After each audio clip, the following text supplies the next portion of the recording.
આજે આંદોલનના 5મા દિવસે પણ માતાઓ, બહેનો, ભાઈઓ, યુવાનો, વડીલો પોતાના ખેતરની અંદર જ જમી રહ્યા છે, નાસ્તો કરી રહ્યા છે.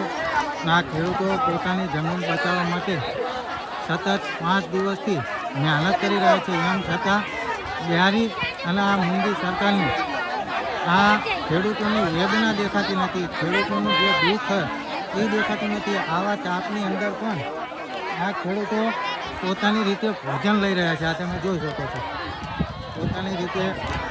અને ગામના લોકો પણ ભોજન આપી રહ્યા છે. તમામ આગેવાનો, યુવાનો, વડીલો તમામ આ જગ્યાએ ખરાબ બપોરે આ અમારી દેશી હોટલ છે. અમારી જમીન એટલે અમારી માં, અને આજ અમે અમારી માના ખોળામાં ભોજન લઈ રહ્યા છીએ. આ તમે જોઈ શકો છો.